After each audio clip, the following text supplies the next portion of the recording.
की तरह कोयले के धुएं से चलेंगे या सूरज की रोशनी से? इस प्रश्न का उत्तर हमें भारतीय ऊर्जा परिदृश्य 2047 संभावनाएं एवं चुनौतियों में मिलेगा। सबसे पहले ये देखते हैं कि भारत आज कहाँ खड़ा है। जनवरी 2026 तक भारत की कुल स्थापित ऊर्जा क्षमता 520 गीगावाट तक पहुंच चुकी है। इसमें से 50% से अधिक गैर जीवाश्म स्रोतों से प्राप्त करने का हमारा यह राष्ट्रीय मिशन समय से पहले ही पूरा हो चुका है। भारत अपनी ऊर्जा क्षमता को दो मुख्य भागों में विभाजित करता है।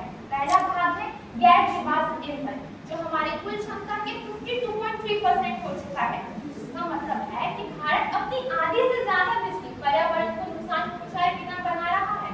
और हमारी दूसरी भाग है जीवाश्म ईंधन, जो 47.7% है। लेकिन एक वैज्ञानिक सत्य यह भी है कि कोयला आज भी 42.5% के साथ हमारे पावर ग्रिड का आधार बना हुआ है। लेकिन हमें यह नहीं भूलना चाहिए कि जीवाश्म ईंधन सीमित मात्राओं में है।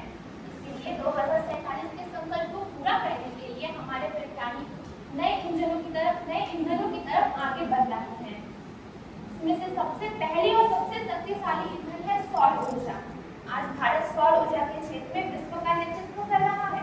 हमारे पास दुनिया का सबसे बड़ा सौर पार्क है, जो 2245 मेगावाट की बिजली उत्पन्न करता है। साथ ही साथ हम फ्लोटिंग सोलर सिस्टम जैसी तकनीकों में तेजी से आगे बढ़ रहे हैं। इन योजनाओं का नाम आम नागरिकों तक लाभ पहुंचाने के लिए हमारी भारत सरकार पीएम कुसुम योजना, पीएम सूर्य घर हर घर बिजली योजनाएं लगा रही है।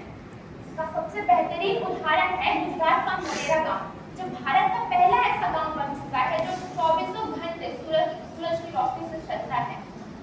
हमारी दूसरी सबसे बड़ी संभावनाएं है राष्ट्रीय ग्रीन हाइड्रोजन मिशन। यह मिशन भारत को दुनिया में स्वच्छ ईंधन के सबसे बड़े एक्सपोर्टर के रूप में प्रेजेंट कर सकता है। यह स्टील उद्योग, उर्वरक और घास वाणिज्य क्षेत्रों के लिए पारित किया जा रहा है। इस मिशन की सफलता की शुरुआत भी हो चुकी है। भारत जिन से लेकर सोनीपत तक के रूट पर भारत की पहली हाइड्रोजन ट्रेन का सफलतापूर्वक परीक्षण कर चुका है। लेकिन भविष्य में ग्रिड को 24 घंटे चालू रखने के लिए हमें एक बहुत ही मजबूत बैकअप प्लान की जरूरत होगी, जो है हमारे पास परमाणु ऊर्जा। भले ही हम आज 8.8 गीगावाट की परमाणु क्षमता वाले देश हैं, लेकिन शांति एक्ट 2025 के पारित हो जाने के बाद हमारी परमाणु क्षमता 100 गीगावाट तक पहुंचने की संभावना है। साथ ही साथ हम स्मॉल मॉलिक्यूलर रिएक्टर में भी तेजी से कार्य कर रहे हैं। लेकिन विज्ञान हमें बताता है कि हर बड़ी संभावनाएं अपने साथ कुछ गंभीर चुनौतियां लेकर आती हैं। हमारी सबसे पहली और जमीनी स्तर की चुनौतियां हैं डिस्कॉम, यानी बिजली वितरण कंपनियों की वित्तीय बाधा। भले ही हम 21,000 गीगावाट की स्वच्छ ईंधन वाली ऊर्जा बना लें, लेकिन अगर इन्हें डिस्ट्रीब्यूट करने वाली कंपनियां ही कर्जे में रहेंगी तो इनका फायदा हमें कैसे होगा? यकीन वैसे ही है कि पानी का एक बहुत बड़ा बांध तो तैयार कर लिया गया है, लेकिन आपके और हमारे घरों तक पहुंचाने वाली पाइपें ही टूटी हुई हैं। इसके समाधान के लिए हमें स्मार्ट मीटरिंग और कॉस्ट रिफ्लेक्टिव टैरिफ को लागू करना होगा। साथ ही साथ हमें क्रॉस सब्सिडीज का न्यूनीकरण करना होगा। हमारी दूसरी सबसे बड़ी संभावनाएं है भूमि की कमी, जल संकट और दौर जैसी स्थितियों में हो रहे ब्लैकआउट जैसे क्षण को रोकने के लिए चुनौतियां। इन सभी चुनौतियों के निपटान के लिए भारत सरकार और हमारे वैज्ञानिकों ने एक मास्टर ब्लूप्रिंट तैयार किया है, जिसका मुख्य केंद्र है राष्ट्रीय स्मार्ट ग्रिड। इस संकट को निपटान के लिए हमारे पास 5 रणनीतिक समाधान है।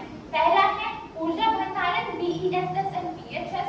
दूसरा है हमारा केंद्रीय समाधान राष्ट्रीय हरित हाइड्रोजन PNI योजना और ग्रीन एनर्जी कॉरिडोर।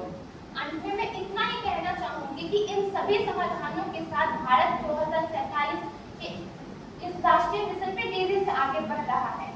ऊर्जा केवल बिजली नहीं है। ऊर्जा किसी भी राष्ट्र की अर्थव्यवस्था की धड़कन, उद्योग की शक्ति, विज्ञान की गति, कृषि की जीवन रेखा और विकास की आधारशिला है। धन्यवाद। जय हिंद, जय भारत।